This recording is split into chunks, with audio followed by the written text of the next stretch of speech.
Hey, folks. Looks like there's a slow trickle of attendees coming in, so we'll give it a couple minutes. But if you are currently at NU London and heading to NU Oakland next semester, or your student is in London coming to Oakland, then you're in the right place. So we'll get started in just 1 minute.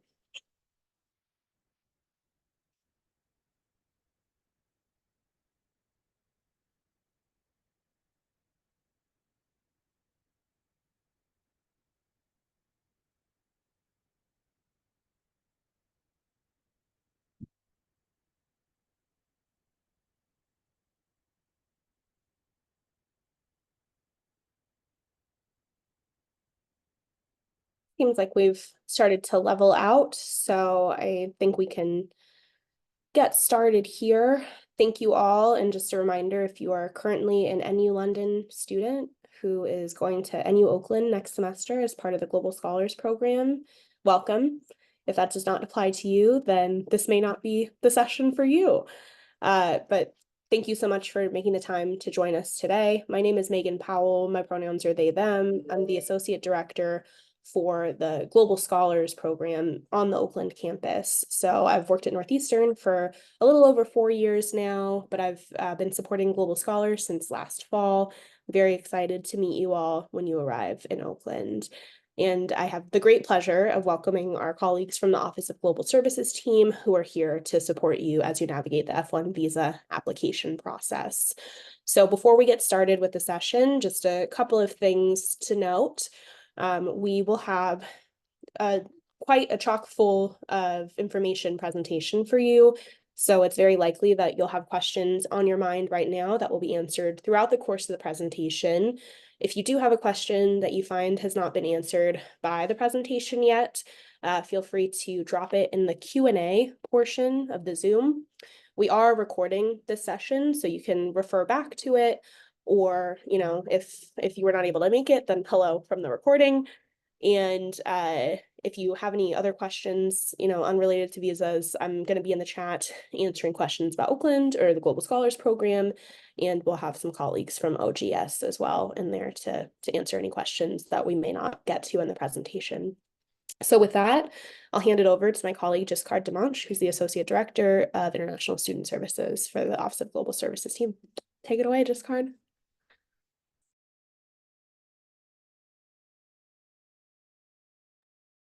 Fantastic, sir. Had to unmute there. Fantastic. Hi, everybody. Happy to see you all here joining us for the session today. Thank you for your interest and your understanding of what may be happening for you in terms of the next steps for how to get an F1 status, F1 visa, I-20, all of these things you may have heard of before. But we want to highlight a few things before we jump into the presentation, namely who we are at OGS. So as mentioned before, I'm Giscard Demanche, and I work with the Office of Global Services. We handle many, many things in terms of immigration-related matters within the US. So you might have worked with the visa compliance team in London. We are their counterpart, as you can say, for the US side of things. So my name is Giscard, and we handle many, many things in terms of how to arrive in the US, what things matter in terms of changing status, in terms of maintaining status, in terms of work authorization, many things that you might have imagined what you would do in your timeline at Northeastern will have some kind of immigration impact as well. So we are here to support that transition. I'm also here with my colleague, Miranda. She's in the chat. There's Miranda right there. We are here to really help you and make sure you understand what's going on. Miranda is the advisor on ground in Oakland, so you will definitely see Miranda when you are on campus there in the spring. But yeah, we wanted to just say hello in this beginning piece and then jump right into our presentation because we know we have a lot to cover. And we want to make sure we have time for questions as well if they do arise. So for the goal of the presentation, we want to highlight two major things. Number one, what the F1 visa process looks like, and ultimately speaking, what you should be aware of when it comes to timelines, information, and really how to apply and what that means.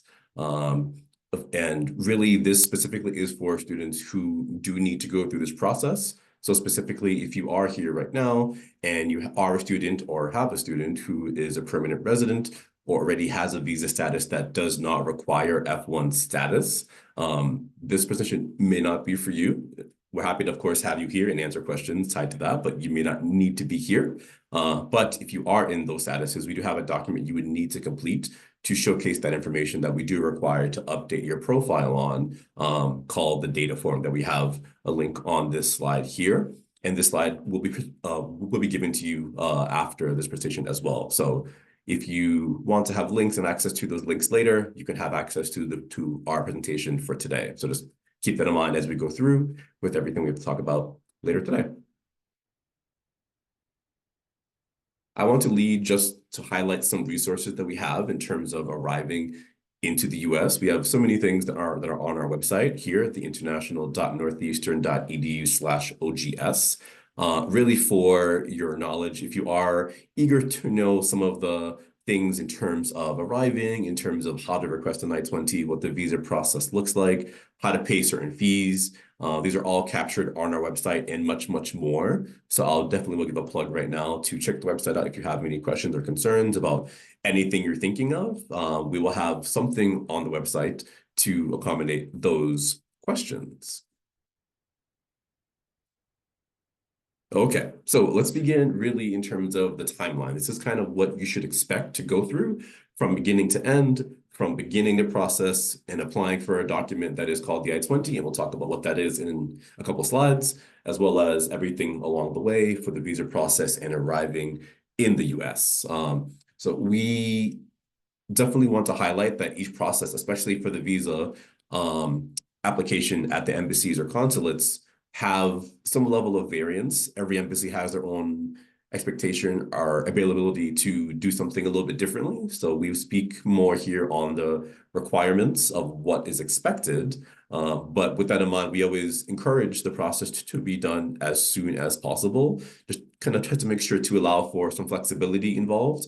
If there are any delays in the process or delays in gathering documentation on your end, we want to make sure that you have enough time to get everything done as soon as possible. With that in mind, some things may take a little bit longer, especially for applying for certain documentation or applying for the visa itself. It may take even months, depending on when that happens. So we always urge to apply earlier so you have enough time, just to have some buffer room if things do take a little longer than expected. But we'll talk about that a little more, of course, in later slides as well.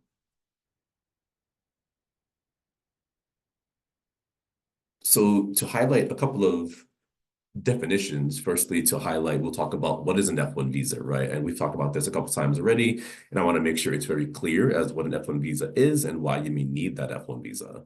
Ultimately, it is a non-immigrant study visa that allows you to study full-time inside the US. And it does have certain benefits that allow you to be utilized during your studies and after your studies, mostly related to employment. So if you have any desire to work on campus or work off campus or work after graduation from your programs, this is a visa type that will allow you to do all of those things, plus study in full-time status to earn the degree that you have applied for. This is something that if you are a student who is not on F1 right now or has a different visa status, this might be a benefit to you if you want to consider changing. We can talk about that in a separate time, but students who are on other statuses may consider, I have the option to study now, but I want the option to actually work as well during my time at Northeastern. So I may want to consider changing my status to a different status like H4 or L2 or F2 to F1. But we can talk about that at a later time.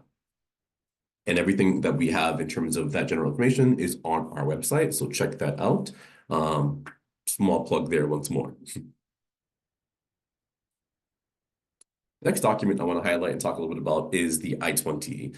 This document ultimately is the government document that we're able to issue that clarifies the program you're studying in, that clarifies the length of time you are studying for, that clarifies who you are.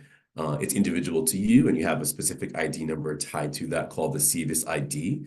But really, this document allows us to admit international students to Northeastern, so you can use this document to apply for the F1 visa after you receive the I-20. So this is very important for the beginning of the process, but also when you're here, because it really is capturing everything that you are doing while you're in the US. And if something does change in that process or in your reporting, you want to update your I-20 as well too.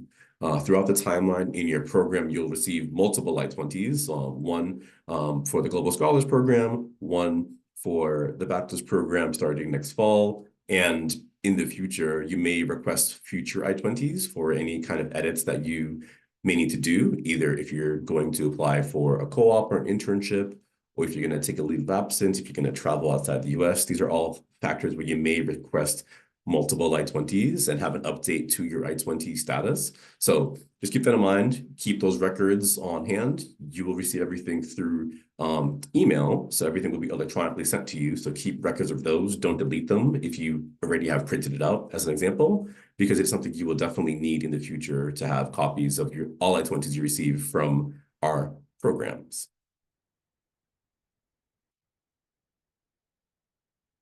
Okay, to request the I-20, this ultimately begins with you accessing our request form. We do highlight that the processing time can take somewhere between 10 to 15 or even 20 business days, depending on the full extent of our processing timeline right now.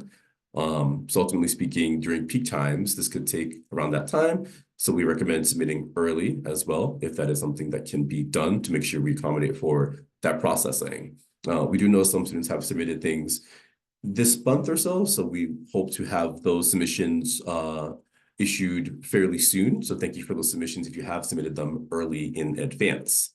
If you are unsure, though, of how to apply, there is information on the application status check portal to access how to begin this process for the I-20 application itself.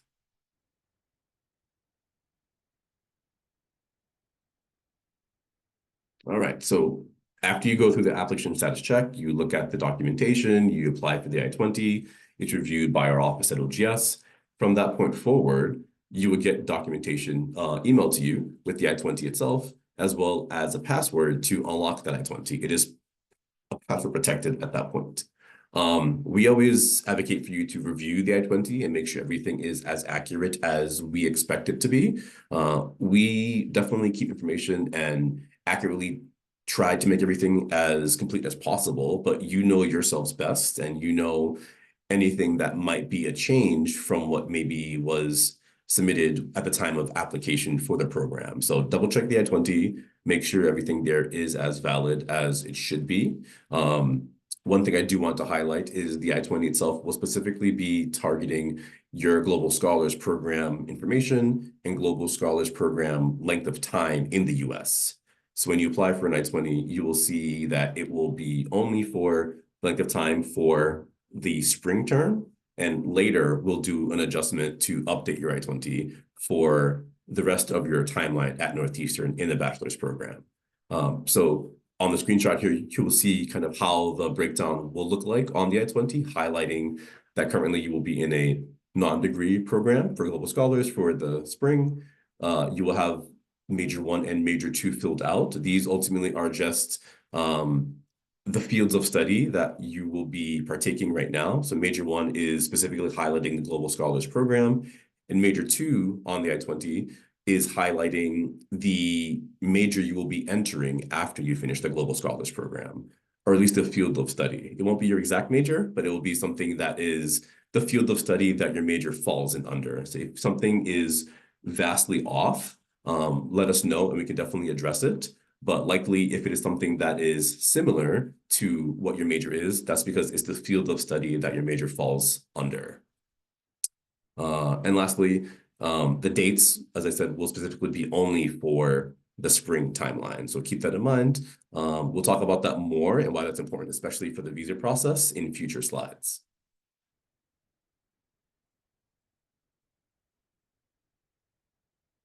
Okay, so once the I-20 has been issued and you have all this documentation, the next step is to pay the I-901 CVIS fee.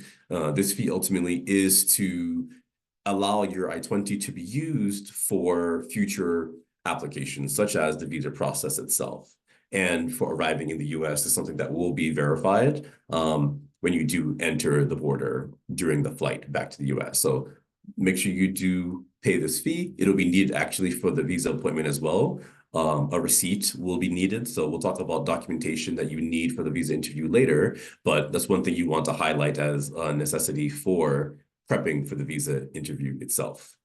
When you apply for the I-901, there is a request to ask for your CVIS ID, and that is something that is on your I-20 itself. So when you look at your I-20, when you receive it, it'll be there. So make sure you capture that appropriately because that's specific to you, and you don't want to have someone else's information there by accident.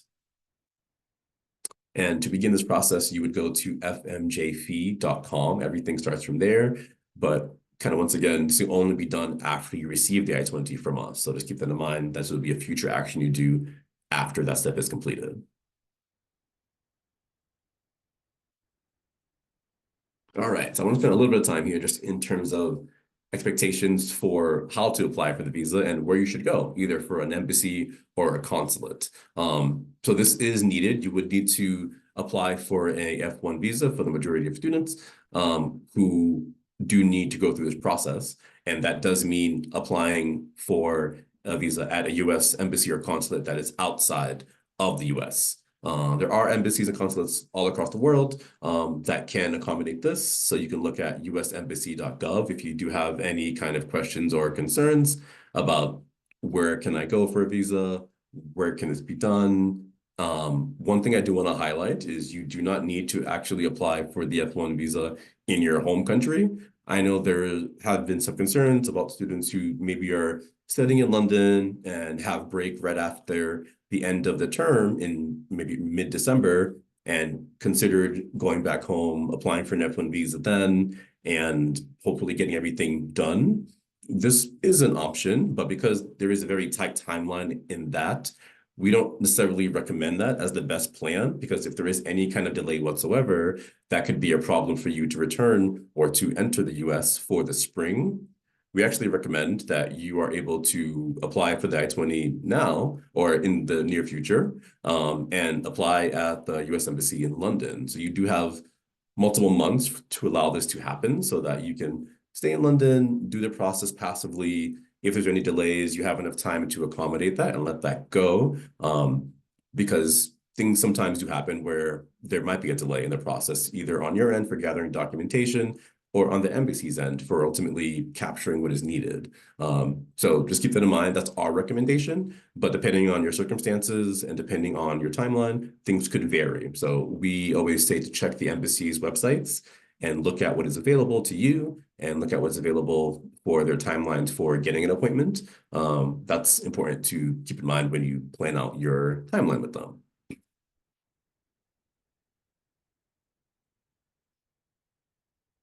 All right, speaking of planning out time, this slide here is about visa wait times. So this one is something that also is very specific to the embassy and what they're doing specifically. So each embassy has their own timelines that they can advertise or showcase. So this is something that may or may not be quick. It could be long. It really depends on each embassy. So we always recommend to check out the website at travel.state.gov to really look at the embassy that you're looking at, verify the timing that they have for their own window, and then plan accordingly from there. If you see an embassy has, a 400-day wait time, that might not be the best one you want to choose for this window available to you. But if one is much shorter in time, maybe only a couple of days or a month, that's more relative to the timeline you have in London if you're doing that plan. So that's something that I would recommend keeping in mind when you're planning. Look early to see what the timelines are so you can see very quickly if it's going to be a long wait and too long a wait maybe for some cases, or if you could accommodate your schedule for your time in London. And visa embassies often have their own schedules in terms of processing as well too. So there might be cases where they're closed for a holiday or they have a kind of conditions where they're closed for some kind of observation. So just keep that in mind when you are looking at the website. Just make sure that is something you're considering for the next steps because that's very important and it could impact your timing for that process.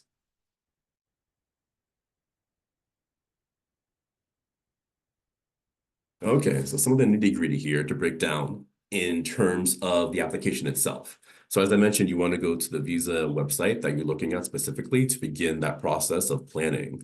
Once that's done and you confirmed, okay, I want to go to this visa location, I know what I want to do, you do have to fill out a form called the DS-160. This ultimately is the online application to apply for a visa interview at a specific embassy location. Identifying things about who you are, things that are captured on your I-20 that we talked about earlier, and paying a specific fee to allow you to go for that process through the embassy. One thing I deeply want to stress is it's very important to make sure that information captured in this DS-160 matches the information you have from the university, and specifically also matches what is on your I-20 itself. Because the I-20 will be very specific in time, really capturing only the one term that you're doing in the spring. We want to make sure that anything you're putting on that document reflects that. We do know, of course, your long-term plan to complete the studies at Northeastern and earn a degree, which will take multiple years. And that's something that you can talk at the embassy, at the visa interview itself. But on the application, you want it to match the documentation that you have.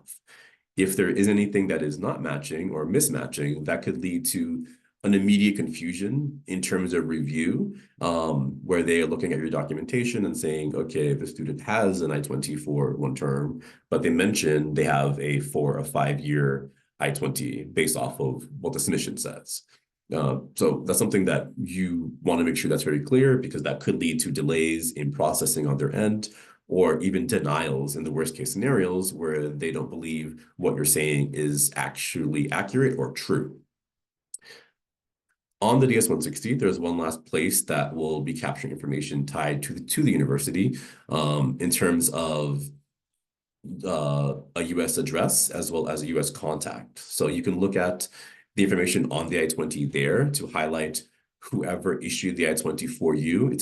You're fine to use their information as that contact, as well as using the address on the I-20 for the campus for this need as well. So just keep that in mind. That was something that will likely be asked of you, depending on the embassy's stance, but most embassies do request some information about a US contact. So please keep that in mind.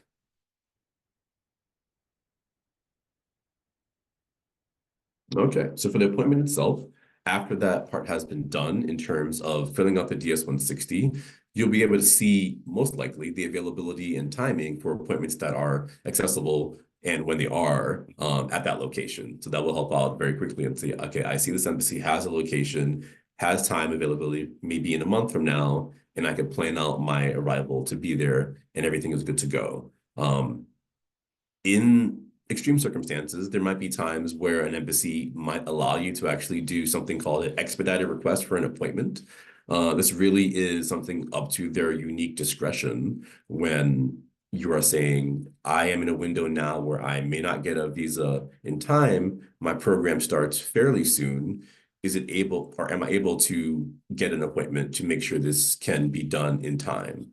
Some embassies can accommodate this kind of request if you're within 60 days or 2 months from that start time in the US, but many may say that that's not something that they can accommodate. So hopefully if we're planning early, it's not something that you need to do, but it may come up that way where this might be something you could possibly request for. Also, there might be situations where the consulate may have the availability to waive the interview requirement for you to issue an F1 visa itself, depending on if you had a visa previously in the US, if you've never been refused for a visa before in the US, or if you come from a country that does have a visa waiver program. These are type of criteria that may be applicable to you if you're applying for an F1 visa. But this kind of once again is also a discretionary matter and may or may not be used, but this may happen. So don't be surprised if it does happen. That'll be fantastic. But if it doesn't, not the end of the world. That's the normal process that will be happening in that situation.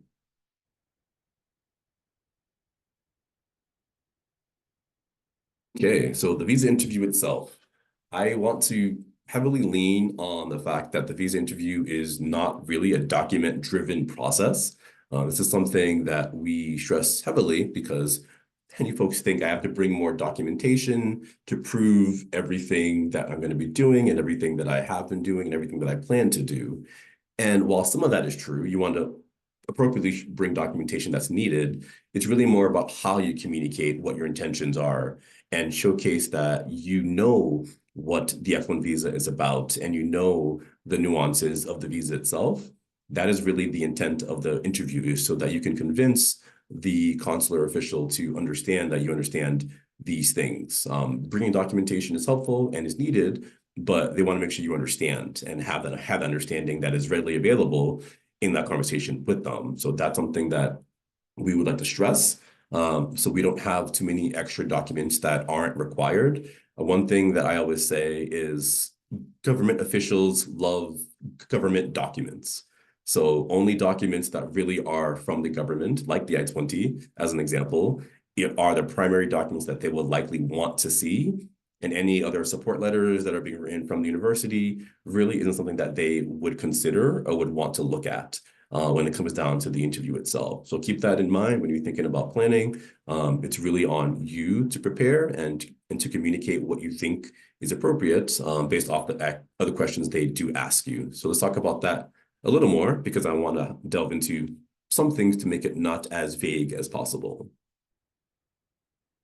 But documents that we do want you to bring are listed right over here. And I'll go through all of them step by step here. Number one, we talked about the DS-160, the application for the visa itself.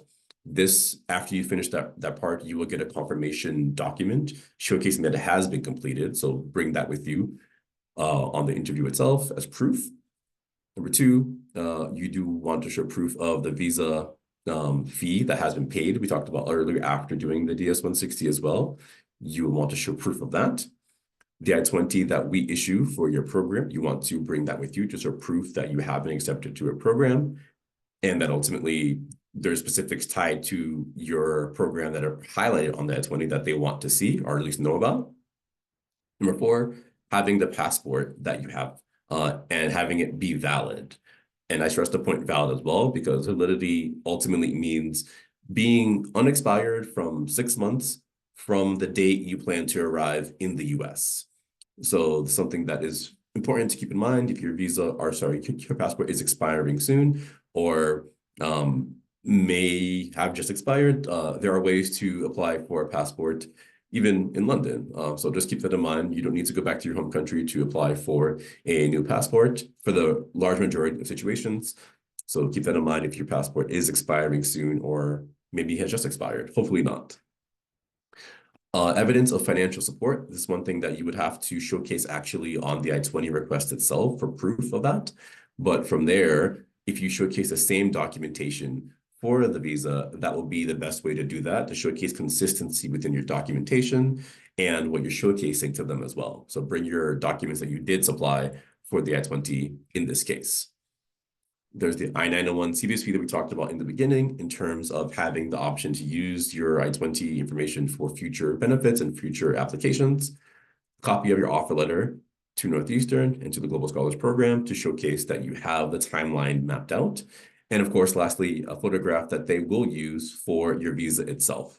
There are instructions on the parameters of that on the Department of State website, so check that out. But usually a passport photo is the standard expectation for that, which is usually a 2x2. But check the website, see exactly what they are recommending so that there's no confusion based off of what each standard requires.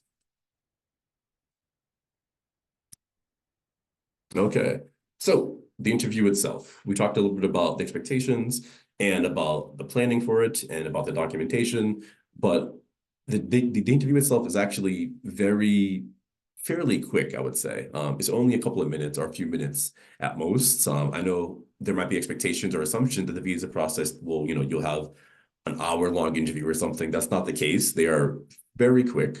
They have very specific questions that they likely want to ask, tied about your studies, about your choice in the university, how you're going to pay for the university, and your post-graduation plans and other things of that nature. They do want to see that you are able to sufficiently engage in English. And that's one thing that we do have to attest on the I-20s. So they want to verify that this is actually something that is being met. and they want to kind of clearly know your intentions as to why you want to go to the US and why that process is happening. Because the F1 visa is a non-immigrant visa, they want to make sure that you understand that as well, and that you do still have ties to your home country, if that's the case. Usually this is tied and can be showcased in terms of, if you have family back home, if you have jobs or companies that your family owns back home, schooling back home, property that's being owned back home, plans to return back home in the future. You see the trend here? Ultimately speaking, they want to make sure that there is a tie there, and that because the F1 visa is ultimately a finite length of time that you're going to be here in the US for on that status, they want to make sure that that's very clear. And at the end of the timeline, there is an expectation that at least there is some security back home that you may be able to utilize if that's the case. If there is a question about your I-20 or about your timeline, I want to make sure that it's okay to talk about the sequence of your program to go forward. This would mean talking about, I will be studying in the US and Global Scholars for the spring.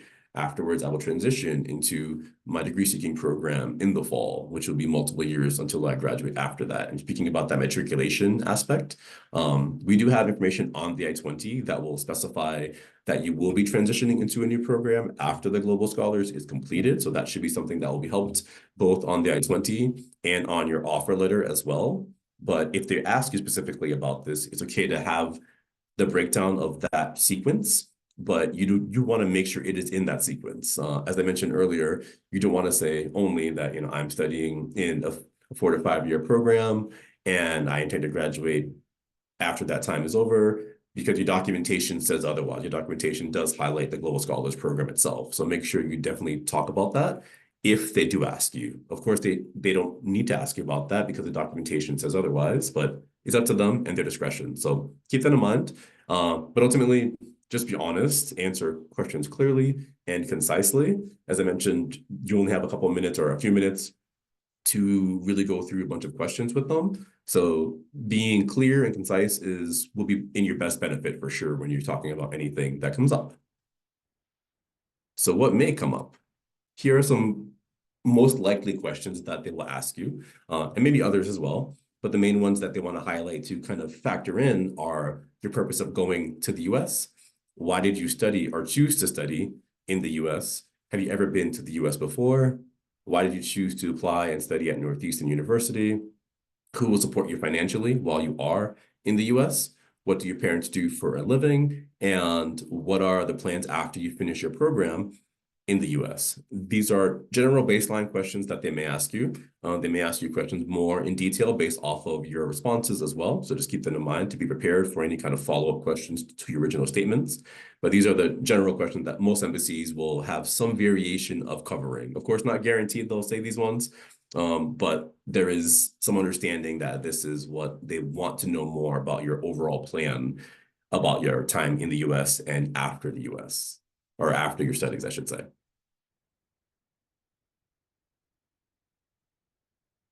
So a few things I do want to highlight is terms of the outcomes after you go through the visa process itself. Ideally, if everything goes smoothly, you'll have a nice approval, really kind of highlighting that you have successfully passed the interview process, everything is fine, and they don't have any doubt in terms of what they need to look into. At that point, they will most likely either ask you for your passport so they can issue the visa, or you may need to attend a session or mail it to them. It depends on their circumstances, but at some point you would have to surrender your passport so they can give you the visa on the passport itself. That'll be the best case scenario for the approval. In some situations, they may need more information from you to clarify, ultimately saying, okay, we spoke to you. There's some things that are a little unclear. We need more information as to how we can move forward with your process. They would likely give you a document called a 221G. This is, we kind of put in quotes here as a refusal, but it's really more asking for that your document wasn't denied, but more information is just required, either from yourself or from the university potentially, or from some other location, but they need more information to move forward. The process that may come is administrative processing. Ultimately, this is the government saying that they need to do more information on their own to look into either your background or what has been showcased in the interview or showcased in your documentation to make sure that they're comfortable issuing you that document. This process, unfortunately, has a wide level of when it can be approved and finished. So it could take maybe a couple weeks. It could take more than that. There's no definitive timeline as to when that will be over. It's really tied to just the embassy's understanding of knowing what you're doing, knowing the timelines involved, and being comfortable with issuing you the F1 visa tied to that. So keep that in mind if that does happen. And lastly, and the worst case scenario in this situation here would be a denial. They ideally and usually give very clear examples as to the denial reasoning. Potentially, I'll say it that way, because there are maybe things where they can't elaborate too deeply. But if that does happen, we do want to talk about that, and we'll talk about that more on the next slide as to what happens if something like this does happen. But a denial does not mean you cannot apply or reapply for an application again. It just means whatever they looked at was insufficient and they need to see more information that is structural to the application itself, more than just a thing from above. They want to see something more deeply to make sure they're able to go forward with that process. So you may be able to reapply depending on what the reasonings are, but those are the four usual outcomes that may come for the visa process itself. As I mentioned, if anything does happen in these situations that are not clear, or if there is a refusal, if there is an ask for further evidence from the embassy to go forward with the department, we want to make sure that we're able to assist you on that as well too. So there might be times where they're asking for something directly from the university to support your applications and support your status and support this process. So if something like that does happen, please let us know so we can definitely support that application process, however we are able to do so. Likewise, if there is any reason why you are not able to arrive on time for the spring, let us know as well too. We want to make sure we can try and assist as much as possible, if possible. But I do want to stress the point that at least for the embassy's part, there is not much we can do. We don't have much control or power over the visa issuance process itself. Any kind of expedition on their end and administrative processing, all these are directly from the embassy and are handled that way. So we can give support in terms of if they ask and give you documentation on what needs to be done. But beyond that, we are not able to intervene on that process. That's something that only they have internal processes over. So just keep that in mind when you're planning. If something does happen, we can do some action, but we may not be able to do everything to assist that process, depending on what that may be. Okay, so ideally everything goes smoothly though, and you do receive the F1 visa. Here's an example here with our Husky as it on the mascot. I do want to highlight a few things on the visa that are usually somewhat confusing, so I want to make sure that's pretty clear in terms of travel considerations. On the visa does have an entries section on it, which has something there. It may have a letter S, it may have a number, it may have the letter M. Like each of those mean certain things in terms of your entry into the US. S means singular, meaning once you enter the US on that visa, if you leave the US after a point in time, you do need to apply for a new visa at that point. And these can be factors, many factors that they may determine that you may need to apply for a new visa for whatever reason. It may have a number there, meaning the same thing. That number is the number of times you're able to enter the US on that current visa. And lastly, and most commonly, is M, meaning multiple, meaning there is no inherent restriction on how many times you're able to enter the US on that visa within a specific timeline that you're studying here for. So when you're traveling, make sure when you get your visa, you look at this so you can plan for future travels accordingly as well, because you wouldn't want to apply for a visa, have S as an example, enter the US, travel for a quick break, and then are unable to return to the US after that quick break is over. So please keep that in mind. And one last thing is in terms of the passport itself, if you are needing to renew your passport after the visa has been issued, you actually will only get a new document, a new passport book, with the passport in there, but your visa will still be in the old book. So you want to, of course, have both of them with you. So the old document with your F1 visa and the new passport with your most recent information there as well too. So those are things you want to have with you when you are planning, if that is a scenario that you do end up being in. Okay, a couple more slides here left in terms of preparing for the entry into the US. One thing we like to stress heavily is checking your Northeastern email. I know now you're all students and actively studying, and we're happy that you're engaging. We want to make sure that you're still engaging with us and with everyone through your Northeastern email specifically. That's where many of our updates do come from, is directly to your Northeastern email. For security reasons and other reasons as well, we often don't send to personal emails. We want to make sure that, if we're talking about you about something specific in terms of your status, we want to make sure it's being sent to the right address and something that is securely sent. And we know that for a fact because it is through our own internal system, through our Northeastern email system. So that's why we usually have it through there. If you do have any kind of filters or blockings, we do have the main email that we sent out emails from is ogs-do not reply at northeastern.edu is what you get many of our emails from. So if you have any kind of filtering or blocking, please add them to your approved senders list. This will also include information about when you arrive, how to activate your status, what that means, and things about just being a new student in general are all coming from that address. So just keep that in mind when you are planning to arrive and when you're planning to look at documentation for your arrival. All right, next and almost last is the international student orientation. So we do want to make sure that once you're on the ground here in the US, that you are very familiar with the expectations of being on F1 status. And this really means in terms of course expectation, in terms of long-term planning for studies, for work, for engagement on and off campus. These are many things that we want to highlight to make sure you're fully prepared to be in the US and know the expectation of how to not violate your status in that situation.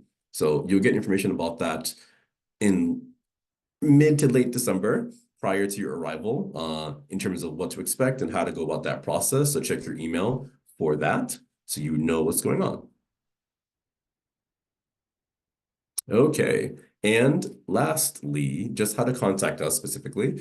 We have three major ways that we kind of highlight here. Number one is, of course, our phone number, which is 617-373-2310. This is our main line and is usually for more quick questions you may have about something maybe you saw on the website or something you have kind of quick doubts about. This would not be the best way if you have more of a longer question that you want to have answered or scenarios you want to kind of go through. This would be something kind of better for something we have on the bottom here through our inquiry form on the portal, which is service.northeastern.edu/OGS. This is where you can go into more detail if you want something more I guess, specific to your situation, or that may involve longer than a quick conversation. We would encourage you to use the inquiry form in that situation. And then based from that, we can respond or maybe schedule an appointment to talk things out in more detail, depending on what's going on. But lastly, of course, the website that we did mention is www.northeastern.edu/OGS. This is the main website that we talked about in the beginning in terms of how to access our information for everything under their sun for going forward for your immigration status.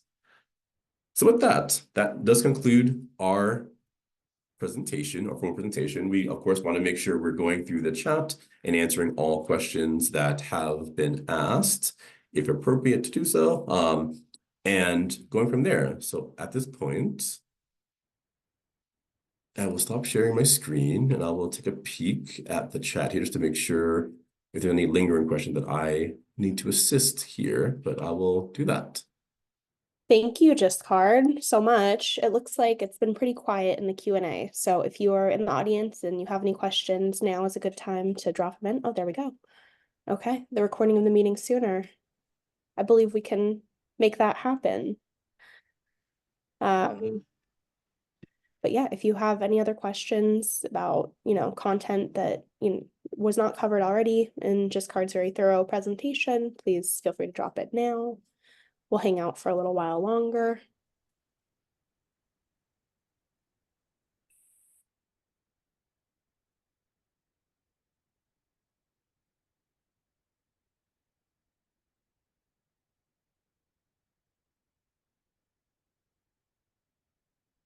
There's one question here that came in the chat that I can address in terms of asking about a separate work visa for doing a co-op or potentially in the future. If your intention is to do a co-op inside the US, you will not need a separate visa for that. The F1 visa does allow you to do work and do study on the same visa type. So there's no need and no requirement to apply for a separate documentation. Of course, if your intention is to do a co-op outside the US, that does depend on where you're going to be at that situation. So that could vary quite a bit. So if you have any doubts or questions about that in the future, we can definitely talk about that and see what could be needed. But if you're in the US, you would only need the F1 visa if you're on F1 status.